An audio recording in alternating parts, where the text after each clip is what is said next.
Olá! Olá! Está começando agora mais uma edição do Sala 221, jornal produzido por alunos do 6º período do curso de jornalismo da UFPB para o Laboratório de Telejornalismo. E os destaques de hoje são os seguintes. TV UFPB completa 10 anos e nossa equipe mostra os bastidores da emissora. Alunos portadores de deficiência reclamam da falta de acessibilidade no campus da UFPB. Departamento de Educação Física reutiliza técnica japonesa que ajuda a combater a osteoporose. E você vai ver também. Em nossa entrevista, escritor paraibano critica festas de carnaval da atualidade. Não saia daí, o Sala 221 está no ar.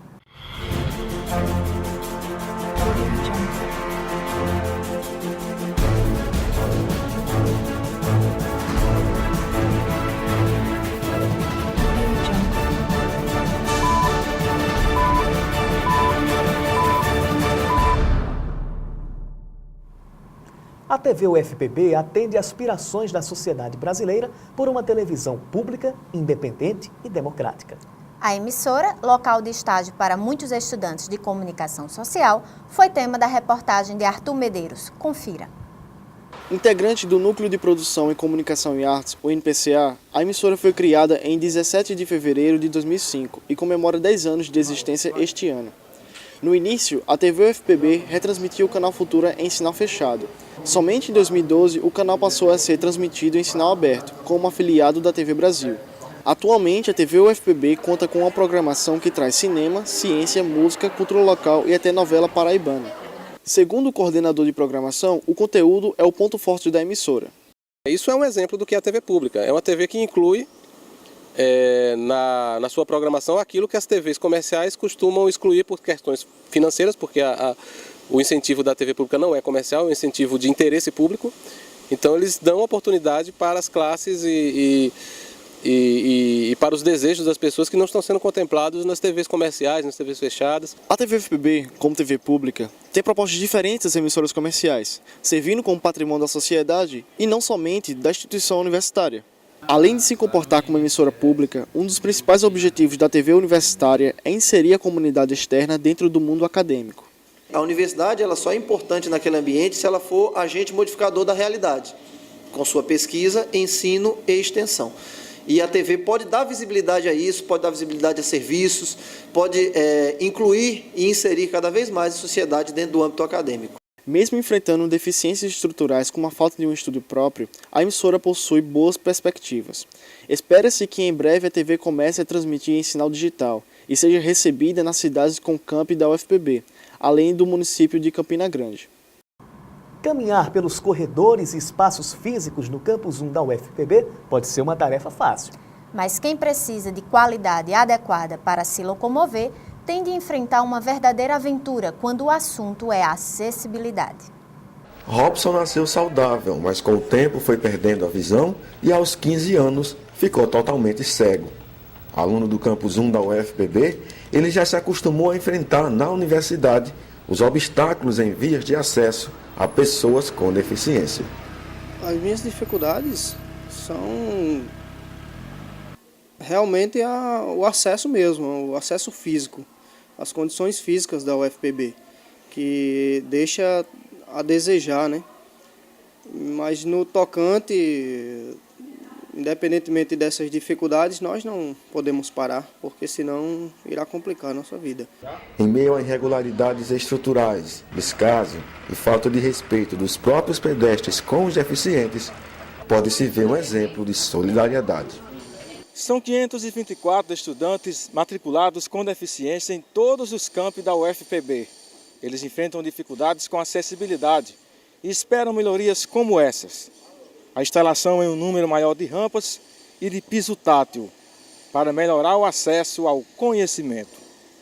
O professor Antônio Gualberto desenvolve mapeamentos das condições de acessibilidade no campus. Com isso, ele pretende avaliar as adequações necessárias para usuários com deficiência. O nosso campus, pelo menos aqui o Campus 1, que foi onde nós fizemos essa pesquisa, está muito longe de ser um espaço realmente acessível e amigável às pessoas que apresentam algum tipo de deficiência ou de mobilidade reduzida, por conta das inúmeras barreiras existentes, decorrente de erros de projeto e erros também de execução. Outra iniciativa foi a criação do Comitê de Inclusão e Acessibilidade. Embora não possua uma sede fixa, o órgão conta com a colaboração ativa de professores e alunos determinados a lutar por melhorias de acessibilidade na UFPB.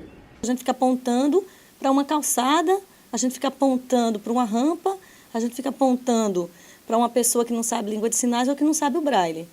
Mas pior do que não saber tudo isso é não ter práticas, não ter atitudes que respeitam o direito do outro. Entre as atividades do comitê está o programa Aluno Apoiador, onde estagiários acompanham alunos com deficiência durante as aulas. O programa também é coordenado pela professora Sandra Santiago. A seguir, em nossa reportagem especial, uma nova arma no tratamento da osteoporose. O Sala 221 volta daqui a pouco.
Uma técnica oriental utilizada na UFPB pode ser uma nova forma de tratamento e prevenção da osteoporose.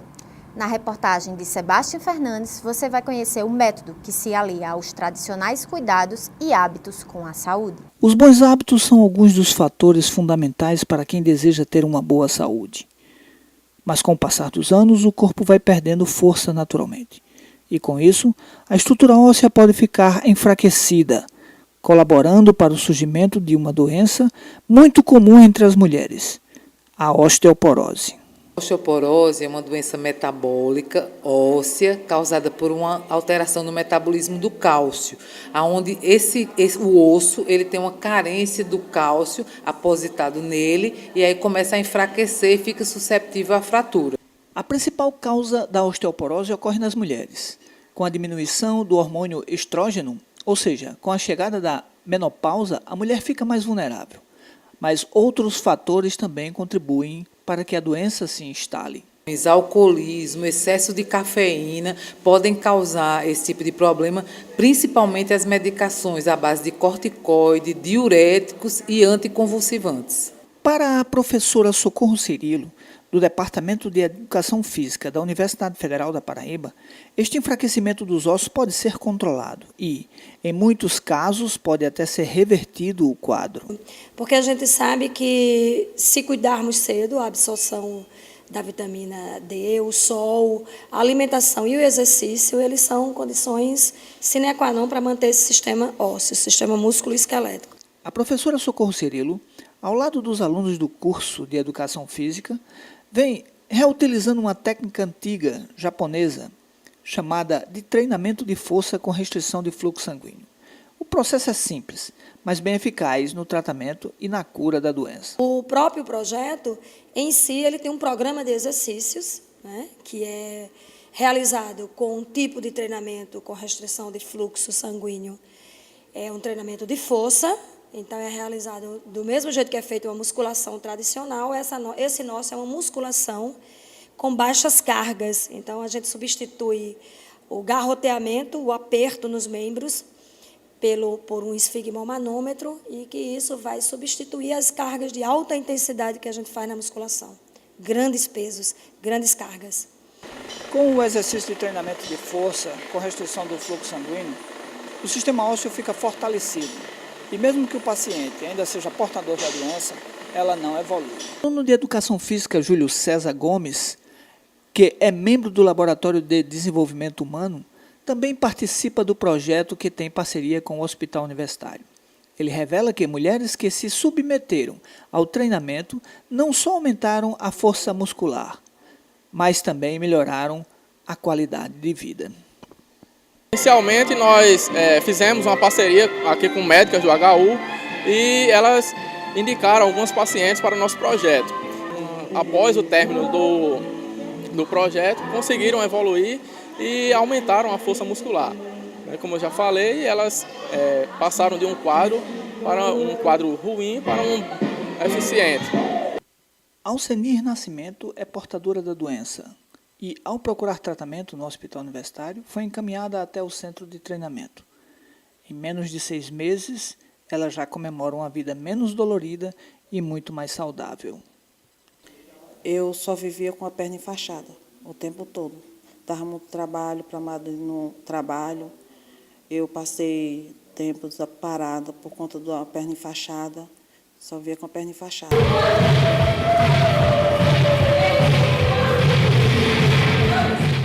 Último intervalo. E na volta você confere uma entrevista sobre as festas de carnaval em João Pessoa. Voltamos já.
Acompanhe agora nossa entrevista com o professor, escritor e jornalista Willis Leal sobre os festejos carnavalescos na capital. Ele é formado em Filosofia e em Línguas Neolatinas pela Universidade Federal da Paraíba. É também jornalista, escritor e membro da Academia Paraibana de Letras. Já publicou várias obras e entre elas está o livro No Tempo do Lança-Perfume, uma obra que conta as histórias dos antigos carnavais em João Pessoa. Eu falo de Willis Leal. Hoje ele está com a gente para bater um papo sobre a cultura do carnaval aqui em João Pessoa. Obrigado, Willis, pela sua presença em nossos estúdios. Para começar a nossa conversa, eu vou lhe perguntar qual a importância da cultura carnavalesca para o turismo de João Pessoa. Bom, no momento, a importância tem sido praticamente zero. O turismo ainda não, ou melhor, o produto carnaval ainda não é um produto turístico. Essa história de que o folia de rua atrai turista, isso é uma balela. Estamos ainda na estaca zero da manifestação carnavalesca como produto turístico. Quais são as principais diferenças do atual carnaval comparado ao carnaval de antigamente? É bom que se considere o carnaval no seu fato histórico, isto é, nas suas etapas, nas suas datas. O carnaval Paraíba, Carnaval Brasil, ele seguiu 3 momentos. Até os anos 10 do século passado, a partir de 1850 e 1840, nós tivemos uma grande manifestação carnavalesca no Brasil, chamada Intrudo. Era um carnaval considerado como selvagem, porque era o carnaval do mela-mela, era o carnaval de se jogar graxa no povo, era o carnaval de muita água, era o carnaval de pancadaria e de pouco ritmo, de pouco instrumento e de pouca música. Mas era um carnaval já de mascarado, era o carnaval que tinha toda a sintonia com a homenagem a Baco, a homenagem a Momo, a homenagem ao deus da folia, que era o deus do carnaval. Esse carnaval é substituído a partir dos anos 10, dos anos 20, principalmente com a influência de São Paulo, da escola de samba, por um carnaval que se denominou de civilizado, isto é, não aquele carnaval da desordem, não aquele carnaval que era coibido pela polícia, mas o carnaval da elegância, o carnaval do charme, o carnaval da máscara, o carnaval do confete, do Pierrot e da Colombina. Era o carnaval influência europeia, França e principalmente Veneza. É esse que é o chamado carnaval propriamente dito. O outro seria intrudo. Intrudo quer dizer introdução à folia, mas ainda não tem os elementos DNA do próprio carnaval. A terceira etapa, no caso Paraíba, é a partir dos anos 70, quando se cria um apartheid, criando um carnaval chamado Carnaval Tradição, isto é, o carnaval dos pobres, o carnaval do excluído, e se instaura o carnaval do rico, da classe média, que é o chamado folia de rua. O carnaval abaianado, que no fundo, acabou com o verdadeiro carnaval de João Pessoa. E por falar em folia de rua, Willis, em que contexto social se encaixam os blocos de folia de rua de João Pessoa? O folia de rua é um bloco eminentemente classe média. A cidade é tipicamente uma cidade de classe média. É um bloco que teve influência marcante da universidade. Alguns blocos, inclusive, são cria da própria universidade. É um bloco que soma a cultura do shopping com a cultura da nascente internet e da televisão e objetiva ser um carnaval de momento, um carnaval instantâneo, um carnaval sem a perenidade, o carnaval do barulho via trio elétrico. Esse carnaval Folia de Rua de João Pessoa começou magnificamente bem, com um bloco fantástico que levantou a alma carnavalesca da cidade, que foi o Muriçoca do Miramar. Infelizmente, hoje nós temos um conglomerado de 50, 60 blocos, onde o carnaval propriamente dito inexiste. Como também inexiste na cidade o Rei Momo, como não existe a exaltação do frevo, como não existe a decoração, nós temos um pseudo-carnaval, tido como folia de rua, como a exaltação do carnaval, que no máximo, pode ser denominado de um conglomerado de pessoas que saem pulando, feito patetas, atrás de ridículas músicas dos trio elétricos, em detrimento do saudável, do lírico, do romântico carnaval propriamente dito.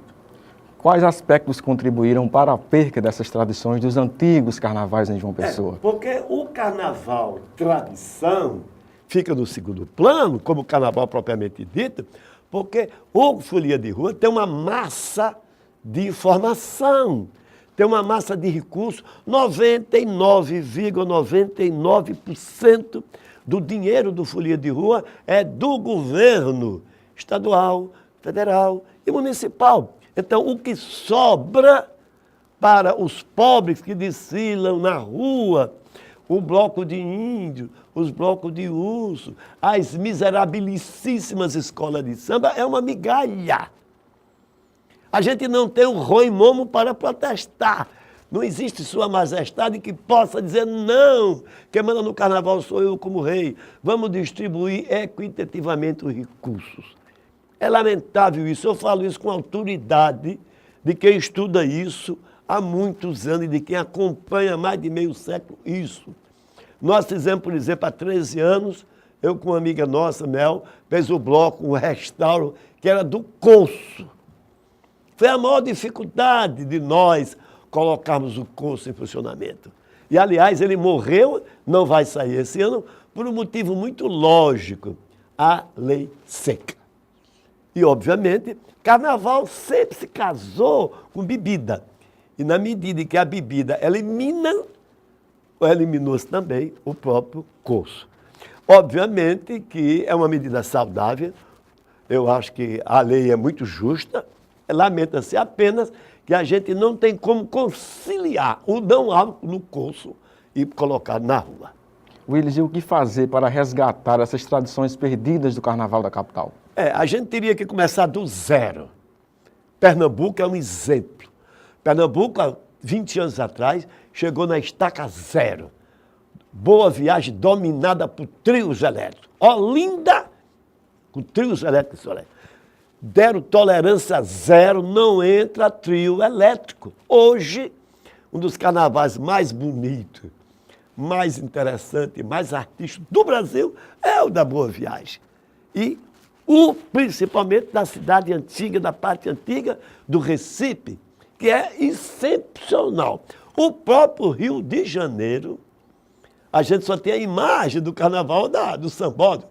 O prefeito do Rio de Janeiro baixou um decreto proibindo novos blocos no Rio de Janeiro. Sabe por quê? Porque não tem mais espaço para você ver o volume de blocos carnavalescos que tem o Rio de Janeiro. Toda a alma do carnaval foi revitalizada. A Bahia continua com a sua rua dos trios elétricos, Ivete Sangalo, etc, etc, etc. Mas o bom carnaval da Bahia está no Pelourinho, está na Avenida Chile, como está naquelas áreas mais pobres da própria Salvador. Então, o que falta no nosso carnaval é uma política de carnaval, é uma diretriz de carnaval, é uma discussão sobre o carnaval. A gente tem que restaurar o reimomo com a sua dignidade. A gente tem que ter escola de fabricação de roupa. A gente tem que ter escola de música. A gente tem que ter um ensaio. A gente não tem absolutamente nada. A gente tem boa vontade por parte do governo, por parte do poder público, por parte do prefeito, mas isso não se faz do dia para a noite. Isso é um processo cultural, é um processo criativo. E o melhor bloco de carnaval de João Pessoa, que é o Cafuçu, ele é bom, ele é excepcional, porque o ano todo o Piolim está por trás dele. Aqui na universidade, muitos estudantes estão por trás dele, trabalhando para que faça o carnaval à altura da cultura e da tradição da alma paraibana. Em suas mãos está uma de suas obras, No Tempo do Lança-Perfume, um livro que retrata histórias do carnaval de João Pessoa. Esse livro, essa primeira edição, tem 20 anos. Eu já tenho uma segunda edição, e aqui eu mostro o período áureo do Lança-Perfume, que é proibido, como se sabe hoje, que é os anos 50 e 60. Todo folião, só era folião, se exibisse a Lança-Perfume. Era o registro explícito da alma de carnavalesco, era o Lança-Perfume. Nós agradecemos a sua presença, Willis, por esse bate-papo proveitoso. Para mim é um prazer, espero que tenhamos um bom carnaval. Voltamos aos estúdios. E essa foi a edição de hoje do Sala 221. Obrigado pela companhia e até a próxima. Até mais.